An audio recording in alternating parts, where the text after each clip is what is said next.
property taxes. So I notice on Zillow and companies like that, they will give you the property taxes, and a lot of times they will. Now I see it both ways, but most of the time they'll come in and the property taxes are based off of what it's at right now, not what they're selling it for. So if you look at a property tax on a house worth $200,000 that is appreciated in value, and now you're selling it for $400,000, you're going to pay property taxes on $400,000, not $200,000. Now you can take your tax bill at home. It's very easy to figure out your tax rate on a $200,000 or $400,000 house. You're going to pay X amount of dollars per 100. So you divide it by, or per thousand. So you divide it by 1,000, and then you take that number and you multiply that number times whatever your tax rate is. So our tax rate here between the county and the city is about $3.50, and we multiply whatever that number is times $3.50. And we will do some more calculations with that, but you need to learn how to do your property tax calculations yourself. And they're not hard to do. You can take your tax bill at home.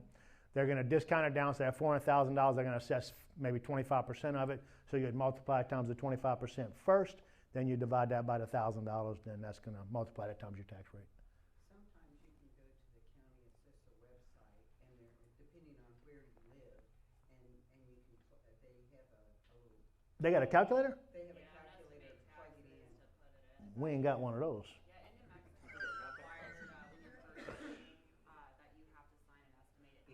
So if they move to New Mexico, they don't have to figure that out on their own. They could just go to the website. Okay, good to know. Yeah, but when you're buying a house, if you're going to buy something, trying to make that deal buying it, you want to be able to know going into it before you ever sign a contract, hey, where am I going to be? And a lot of people fail on property taxes. They will take the property taxes off of Zillow, and that's what they're going to use as property taxes. And then whenever they realize, hey, my property tax is more than doubled. Well, yeah. Yes, sir. I met a real estate investor once that had an extensive portfolio, and part of her strategy was fighting property taxes. How effective is that really?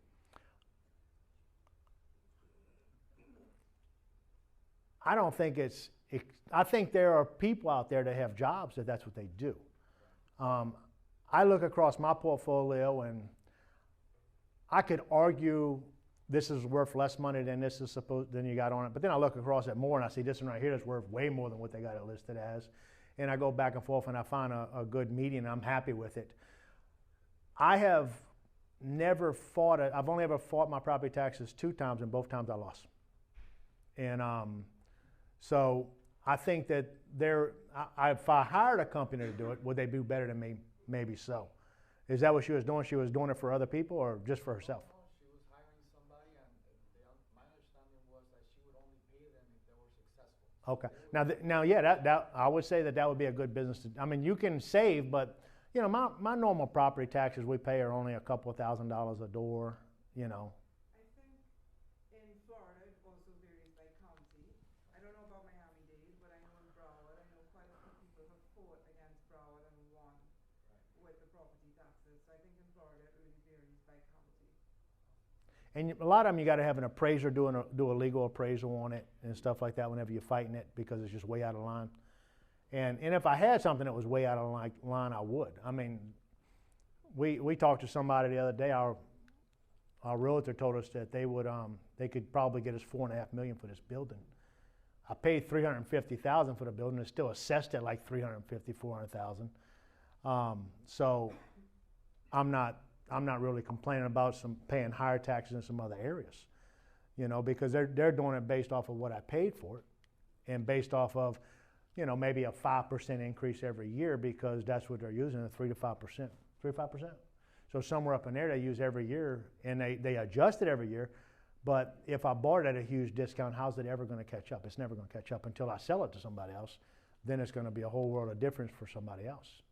Yes, sir. 2 things on the taxes. One we just experienced in Ohio where we're at.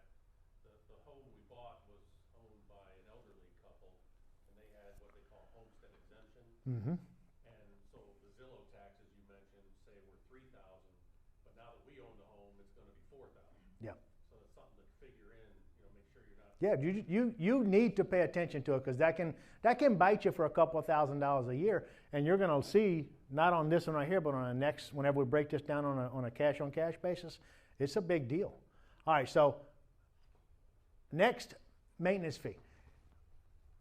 I said we do all of our maintenance up front. We do everything. We make sure it's all good. So we figure about $500 a year on a per property on maintenance costs. That'll cover maybe 2 service calls a year if we got to go out on it and do something to it. 1 air conditioner repair.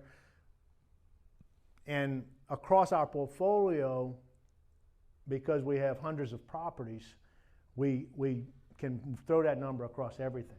You need to do a very realistic number. What can I pay on this? If you got a 20-year-old air conditioner and you got to have 2 calls a year on it, you done blew that out the water by $1,500, if not more.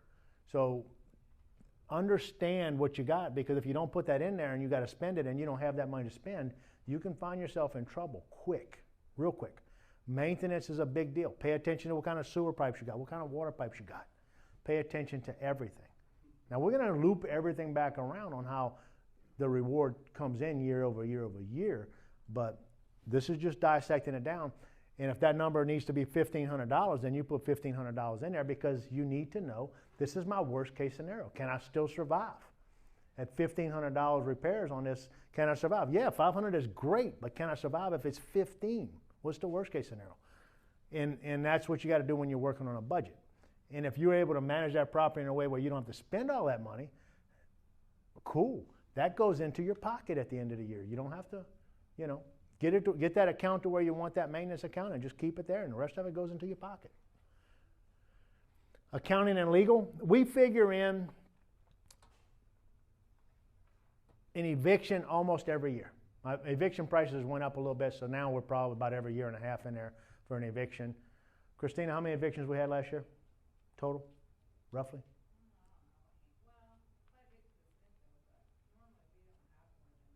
Let's take Smithville. Now, Smithville's a neighborhood we bought where we jumped their rent up $500 or $600 a door immediately. So we lost a lot of tenants there. If you take Smithville and Jordan's Landing out, because we purposefully evicted people also, but I mean, on average, we rarely evict anybody. Usually about 4 to 6 a year we have. Yeah, it's not very And the reason Jordan's Landing, we inherited tenants, and usually when you inherit a tenant, you're going to evict that tenant. I mean, it is almost without exception. When you inherit them, they're gone. You could get rid of them on day 1, or you can get rid of them on day 50, but you're going to get rid of them. Because most landlords, if you go into a place that they haven't maintained their property, that landlord probably is not taking care of the tenants either. He's letting the tenants get by because he's doing a crappy job on his part, and because he's doing a crappy job, he's not holding them accountable. And because he's not holding them accountable, they get away with everything. You come in, they think they can get away with it with you. And you give an inch, and they will take a mile. So you step in, make some examples, then everybody realizes they're not playing. We got to get it done.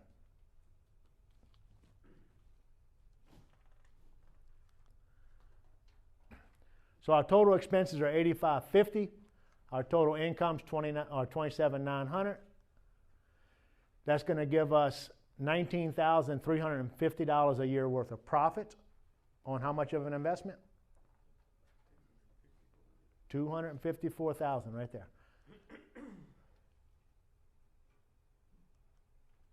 Didn't we already talk about this? So the return on investment is, number one, we got rents. So our rents is income that we get month over month over month, okay? Now you take your expenses out of it, it may not be a very big number. On that one right there, $19,000, a little over $1,000 a month, but you got all cash in the deal. You got a lot of money tied up in it. Second, we need to take expenses, and when you're taking expenses out of it, it needs to be every single penny. Every penny of expenses need to come out right there. So you take your rents, you subtract your rents, subtract your expenses, and that's going to give you your total amount of cash flow, or you're going to be able to call that your return on investment. So your income gives you your cash flow. Net operating income. Net operating income divided by the total cost of your property is going to give you a cap rate. So we take our net operating income of $19,350. We divide that number by the $254,000, and it's going to give us 7.6%. Good investment or bad investment?